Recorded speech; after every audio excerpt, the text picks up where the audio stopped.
Hello dear student, welcome back to Mega Research Academy. Today I will be discuss about general character of algae, जो कि हमारा सबसे पहला topic है जिसे हमने स्किप कर दिया था। ठीक है, वो वीडियो चल रहा है। लेक्चर नंबर 9 में हमने यही general character of algae discuss किया था, जिसमें हमने कुछ की पॉइंट्स बताए थे और कुछ जनरल कैरेक्टर्स बताए थे जो कि पूरा नहीं हुआ था, तो उसे हम इस लेक्चर में कवर करेंगे। फिर नेक्स्ट लेक्चर में भी general character of algae he discuss करेंगे, क्योंकि थोड़ा सा लॉन्ग है ये और इसकी फुल नोट्स भी आपको प्रोवाइड करेंगे। तो लेक्चर नंबर 9 में हमने क्या डिस्कस किया था, थोड़ा सा हम बता दें। हमने यही जनरल कैरेक्टर ऑफ एल्गी के बारे में ही डिस्कस किया था और कुछ की पॉइंट्स बताए थे। की पॉइंट्स क्या बताए थे, जैसे एल्गी का जो टर्म है सबसे पहले किसने यूज किया था, लीनियस ने। जो लीनियस हमारे साइंटिस्ट थे, उन्होंने एल्गी टर्म का सबसे पहले यूज किया था। फादर ऑफ फाइटोलॉजी जो फॉरेन कंट्री के हैं, एफी फ्रेंच हैं, वो हमारे फादर ऑफ फाइटोलॉजी हैं। इंडियन फाइटोलॉजी जो हैं हमारे MOP आयंगर हैं, जो कि इंडिया के फाइटोलॉजी हैं। ठीक है, जो हमारा फर्स्ट क्लासिफिकेशन ऑफ एल्गी था, उन्होंने एफी फ्रेंच ने ही दिया था 1935 में। ठीक है, वो हमारा फर्स्ट क्लासिफिकेशन था on the basis of pigmentation, flagellation और रिप्रोडक्शन स्ट्रक्चर। इनके बेसिस पे जो एल्गी का फर्स्ट क्लासिफिकेशन था, एफी फ्रेंच ने 1935 में दिया था। तो ये सब हमने प्रीवियस लेक्चर में कवर कर चुका है। तो हमने लेक्चर नंबर 9 में यही डिस्कस किया था, जनरल कैरेक्टर ऑफ एल्गी के बारे में ये सब बताया था और उसके कुछ कैरेक्टर्स बताए थे कि जैसे प्लांट बॉडी थायराइड होती है और sexual reproduction isogamous, anisogamous, oogamous type का होता है। एसेक्सुअल रिप्रोडक्शन प्रेजेंट होता है, वेजिटेटिव रिप्रोडक्शन प्रेजेंट होता है, और जो इसमें ब्रांचिंग होती है इरेगुलर होता है। प्लांट बॉडी थायराइड होते हैं, क्लोरोफिल प्रेजेंट होता है। ये सब जितने भी जनरल कैरेक्टर हैं मैंने डिस्कस किए थे। तो आज हम उसी के आगे देखेंगे, कुछ और पॉइंट्स हैं जनरल कैरेक्टर के, वो हम डिस्कस करेंगे लेक्चर नंबर 10 में। ठीक है, तो चलिए देखते हैं कि इसके आगे का जनरल कैरेक्टर क्या है।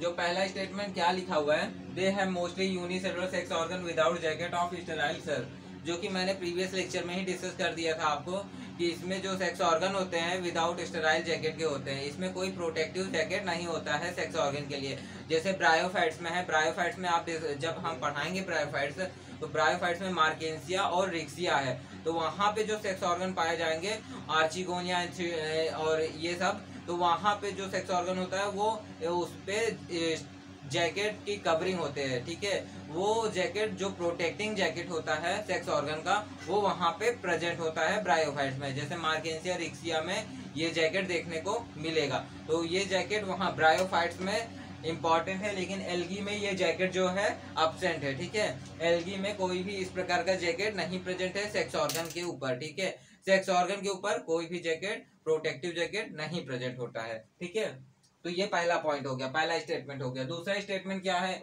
Embryo is not form after gametic unit. देखिए, एम्ब्रियो का फॉर्मेशन नहीं होता है जब गैमेट का फॉर्मेशन हो जाता है।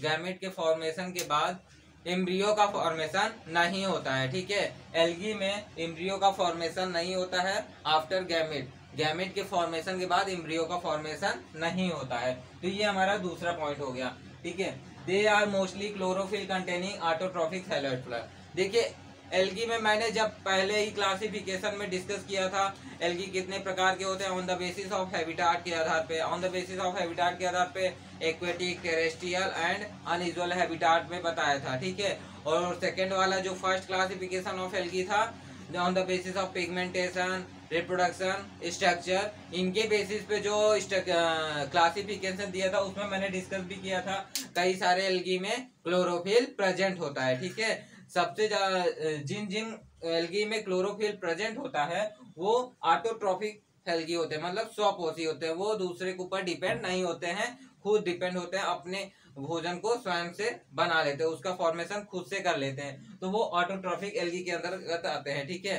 देखिए सभी एल्गी जो होते हैं अधिकतर वो क्लोरोफिल उनमें कंटेनिंग प्रेजेंट होता है, वो इसीलिए ऑटोट्रॉफिक कहलाते हैं, क्योंकि क्लोरोफिल प्रेजेंट होने के कारण वो खुद से ही अपना भोजन का फॉर्मेशन कर लेते हैं, इसलिए वो ऑटोट्रॉफिक कहलाते हैं। ठीक है, तो ये हमारा थर्ड स्टेटमेंट हो गया। और फोर्थ स्टेटमेंट क्या है, जो कि अधिकतर वाइवा में भी पूछ लिया जाता है, ऑप्शनल में भी आ सकते हैं। Male sex organ is known as antheridia. Algae में जो मेल सेक्स ऑर्गन होता है उसे हम एंथ्रीडिया कहते हैं। ये बहुत मोस्ट इम्पोर्टेंट पॉइंट है, इसको आप लोग मतलब कि लर्न कर लीजिए और ध्यान में रखिएगा।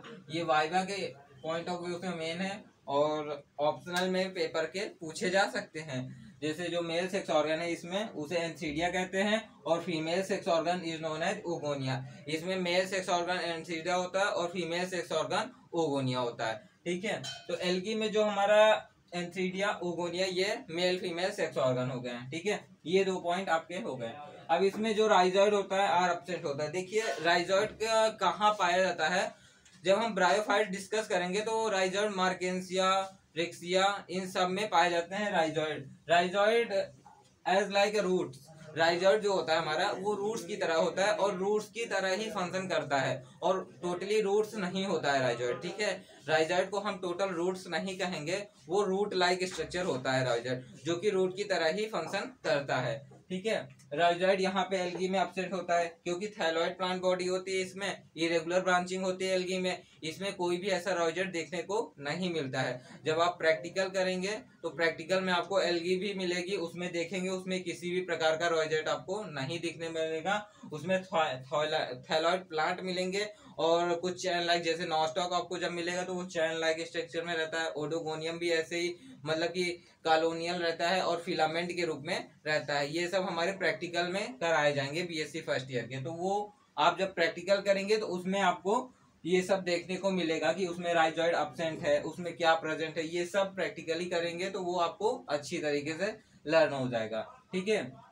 अब इसमें जो एल्गी है, एल्गी में सेल स्ट्रक्चर कैसा होता है और इसमें साइज कैसी होती है। डोमिनेंट पिगमेंट कौन सा, डोमिनेंट पिगमेंट का मतलब समझिए, डोमिनेंट पिगमेंट जो सबसे अधिक प्रभावी होते हैं, जो सबसे अधिक प्रभावी पिगमेंट कौन कौन से होते हैं एल्गी में। ठीक है, एल्गी में देखिए पहले सेल स्ट्रक्चर क्या होता है, सेल स्ट्रक्चर देख लीजिए।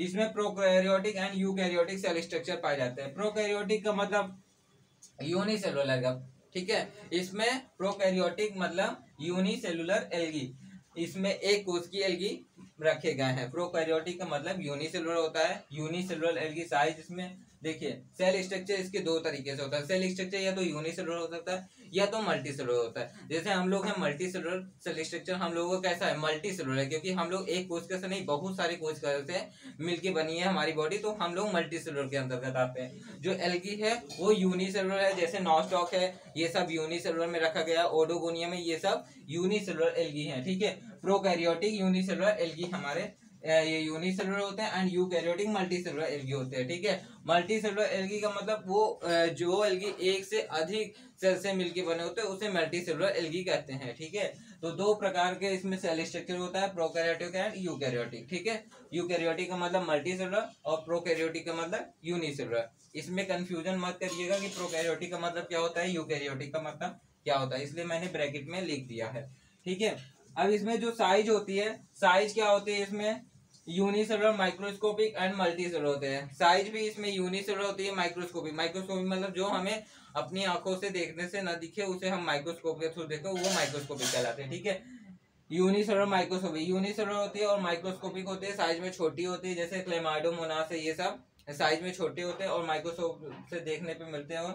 और ये क्लेमाइडोमोनास है जो कि हमारा माइक्रोस्कोपिक है। और मल्टी सेलुलर में वॉलवॉक्स है, वॉलवॉक्स जो कि मल्टी सेलुलर का एग्जांपल है। जैसे यहाँ पे मैंने यूकैरियोटिक एल्गी के बारे में बताया, यूकैरियोटिक मल्टी सेलुलर एल्गी। ठीक है, मल्टी सेलुलर एल्गी का एग्जांपल वॉलवॉक्स है। ठीक है, ये मल्टी सेलुलर साइज में होता है, इसका साइज सिंगली आपको नहीं दिखेगा। जैसे नॉस्टॉक वॉस्टॉक है, ये आपको एक सिंगल चैन में मिलेंगे, ये यूनिसेलुलर फॉर्म में, इसकी साइज एकदम चैन लाइक में, तो ये इसकी साइज डिपेंड हो गई, देखने से हमें पता चल जाएगा कि वो यूनिसेलुलर साइज में है। ठीक है, तो क्लेमाइडोमोनास भी उसी में रखा गया है यूनिसेलुलर में, नॉस्टॉक भी वही है, जब आप प्रैक्टिकली करेंगे तो उसमें देखने को मिलेगा आपको। ठीक है, अब मल्टी सेलुलर में, जैसे मल्टी सेलुलर साइज में कौन सा है, वॉलवॉक्स है हमारा, तो वॉलवॉक्स जो है वो मल्टी सेलुलर साइज में होता है। ठीक है, इसमें 9 सेल अरेंजमेंट पाए जाते हैं, इसका राउंडेड स्ट्रक्चर होता है। ऐसे ही जब आप प्रैक्टिकल में देखेंगे तो ऐसे रहते हैं, इसका स्ट्रक्चर ऐसे रहता है वॉलवॉक्स का पूरा, इसका वॉलवॉक्स का ऐसे स्ट्रक्चर रहता है। इसमें ऐसे पूरा 9 सेल अरेंजमेंट रहते हैं, ये फ्लैशला इसके बाहर रहते हैं, ऐसे ही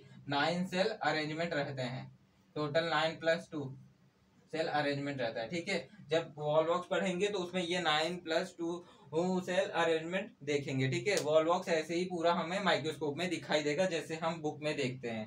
ठीक है, तो ये हमारा साइज हो गया। यूनिसेलुलर माइक्रोस्कोप में क्लेमाइडोमोनास होता है और मल्टीसेलुलर में वॉलवॉक्स होता है जो कि राउंडेड होता है, ऐसे ही माइक्रोस्कोप में आपको दिखेगा। तो इसमें जो पिगमेंट होते हैं, पिगमेंट कौन कौन से होते हैं? डोमिनेंट पिगमेंट जो सबसे ज्यादा प्रभावी होते हैं, chlorophyll A B C and D. जो क्लोरोफिल में A B C and D है, ये क्लोरोफिल इतने जो क्लोरोफिल है ये डोमिनेंट है। और इसमें जो बीटा कैरोटीन है, कैरोटीन का मैंने फंक्शन भी बताया था। जेंथोफिल भी जो येलो पिगमेंट होता है। कैरोटीन का मतलब फंक्शन यहाँ पे फिर से बताता था। कैरोटीन का फंक्शन क्या होता है? ये जब फोटोसिंथेसिस, ड्यूरिंग फोटोसिंथेसिस प्रोसेस, जब फोटोसिंथेसिस की प्रोसेस होती है तो वहां पे जब लाइट का मतलब लाइट पड़ती है थैलस के ऊपर, तो ये लाइट को कैप्चर करने का कार्य करता है। जो कैरोटीन होता है ये हमारे लाइट को कैप्चर करने का कार्य करता है, जिससे फोटोसिंथेसिस की प्रोसेस अच्छे से होती है। जेंथोफिल का मतलब येलो पिगमेंट होता है। ठीक है, क्लोरोफिल, क्लोरोफिल मतलब हरे fill, A B C and D ये हमारे पिगमेंट होते हैं। ठीक है, डोमिनेंट पिगमेंट होते हैं। तो ये हमारा जनरल कैरेक्टर ऑफ एल्गी में इतने पॉइंट्स हो गए। अभी हम नेक्स्ट लेक्चर में इसका हम बताएंगे सेल वॉल कैसी होती है और फ्लैजला कौन कौन से पाए जाते हैं, और भी चीजें हैं जो कि हम डिस्कस करेंगे। रिप्रोडक्शन कितने तरीके से होता है ये भी डिस्कस करेंगे। रिप्रोडक्शन में मैंने अभी केवल बताया सेक्सुअल, वेजिटेटिव, एसेक्सुअल। ठीक है, ये पाया जाता है, लेकिन इसके भी टाइप है जिसे हम डीपली इसी में डिस्कस करेंगे नेक्स्ट वीडियो में। और ये वीडियो यहीं पे समाप्त होता है। और इस वीडियो में कहीं भी आपको डाउट हो तो प्लीज कमेंट बॉक्स में कमेंट करें, और वीडियो अगर समझ में आए तो प्लीज सब्सक्राइब करें चैनल को और लाइक करें। Thanks for watching this video.